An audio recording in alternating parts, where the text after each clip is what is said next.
లడ్డూ కల్తీ అయిందంటూ విష ప్రచారం చేసిన ముఖ్యమంత్రి చంద్రబాబు డిప్యూటీ సీఎం పవన్ కళ్యాణ్ ముక్కు నేలకు రాసి క్షమాపణ చెప్పాలని రాప్తాడు మాజీ ఎమ్మెల్యే ప్రకాష్ రెడ్డి డిమాండ్ చేశారు.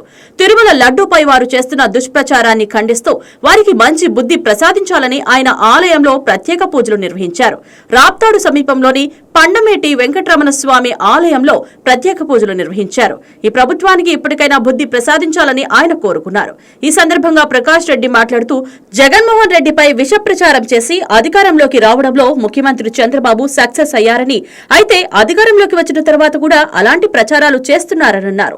ఇచ్చిన హామీలు అమలు చేయకుండా ప్రజల్లో వ్యతిరేకత వస్తోందన్న భయంతో తిరుమలలో లడ్డూ వివాదాన్ని తెరపైకి తీసుకొచ్చారన్నారు. ఇప్పుడు సీట్ అందులో ఎలాంటి కల్తీ లేదని స్పష్టం చేసినప్పటికీ ఇంకా వారి ప్రచారాలు మానడం లేదన్నారు. తమ స్వార్థం కోసం దేవుళ్లను కూడా రాజకీయాల్లోకి లాగే సిద్ధహస్తులు చంద్రబాబు, పవన్ కళ్యాణ్ అన్నారు. కోట్లాది మంది హిందువుల మనోభావాలను దెబ్బతీసిన వీరు క్షమాపణ చెప్పాలని డిమాండ్ చేశారు.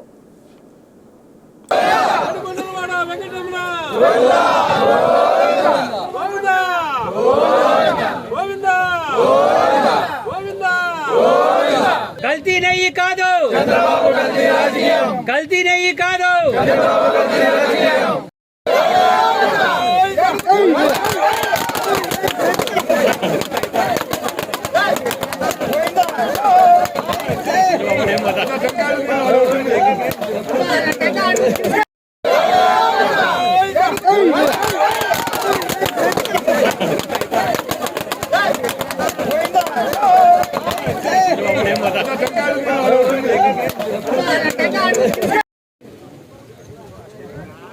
ప్రపంచవ్యాప్తంగా హిందువులు ఎంతో మనోవేదనకు గురవుతున్నటువంటి పరిస్థితి మనం గమనిస్తూ ఉన్నాం. ఎందుకంటే తిరుమల తిరుపతి వెంకటరమణ స్వామి, వెంకటేశ్వర స్వామి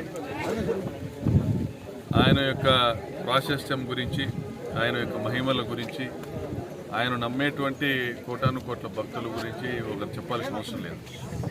అటువంటి దేవదేవుణ్ణి కించపరిచే విధంగా తిరుమల తిరుపతి దేవస్థానం యొక్క ప్రాశస్త్యాన్ని తగ్గించే విధంగా రాజకీయాల కోసం చంద్రబాబు నాయుడు, పవన్ కళ్యాణ్, లోకేష్, అచ్చెన్నాయుడు, ఆ టీటీడీ చైర్మన్, వాళ్ళకి సంబంధించినటువంటి ఆ ఎల్లో మీడియా వీళ్ళందరూ కూడా దుర్మార్గంగా ప్రచారం చేయడం మనం అందరం కూడా గమనించినాం.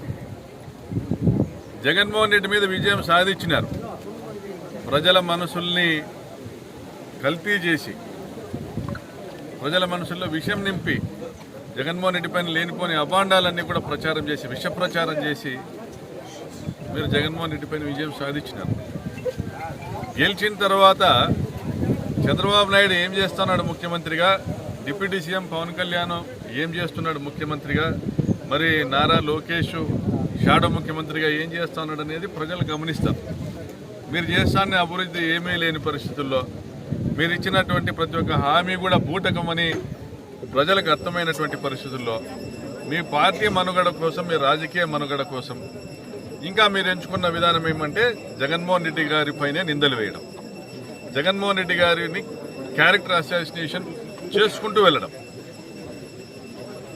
అంటే దానికి దేవుణ్ణి కూడా ఉపయోగించడం, వెంకటరమణ స్వామిని కూడా ఉపయోగించడం. తిరుపతి లడ్డూలో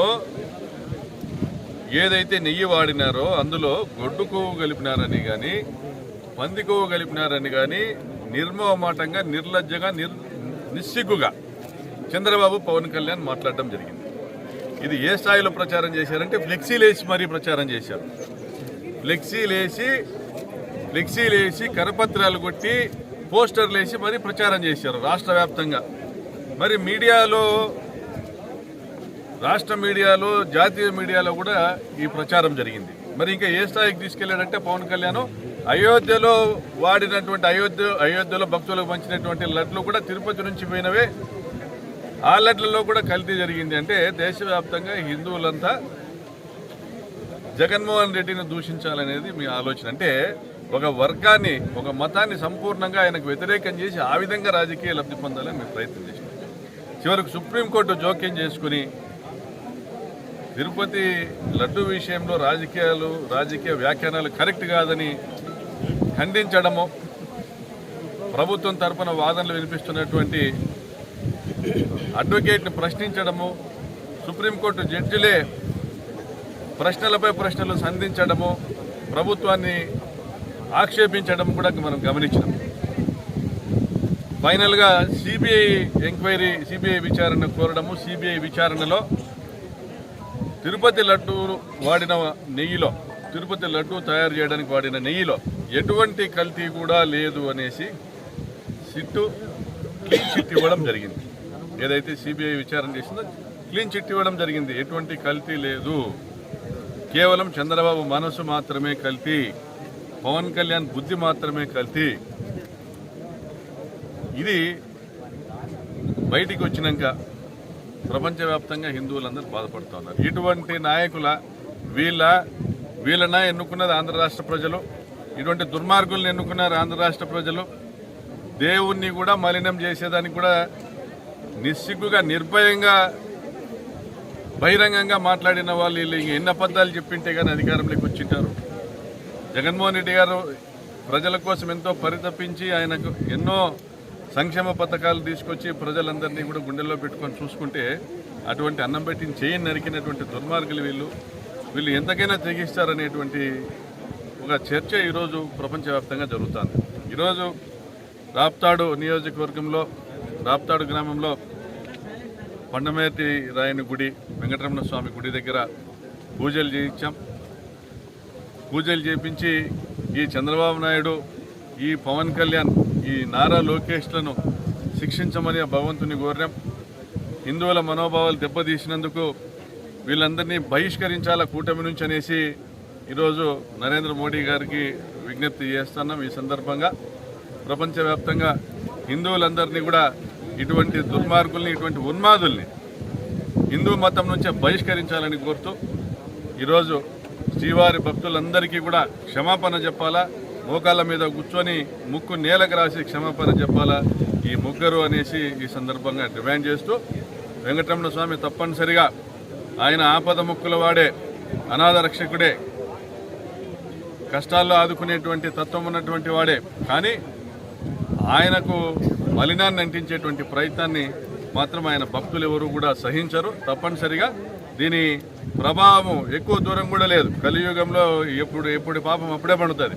మీ పాపం తప్పకుండా పండుతుందని ఈ సందర్భంగా తెలియజేస్తున్నాం. హిందూ మతస్థులందరూ కూడా, ఈ దేశ ప్రజలందరూ కూడా ఇటువంటి దుర్మార్గపు రాజకీయాలు చేసేటువంటి చండాలపు నాయకుల్ని బహిష్కరించాలని కూడా విజ్ఞప్తి చేస్తాం.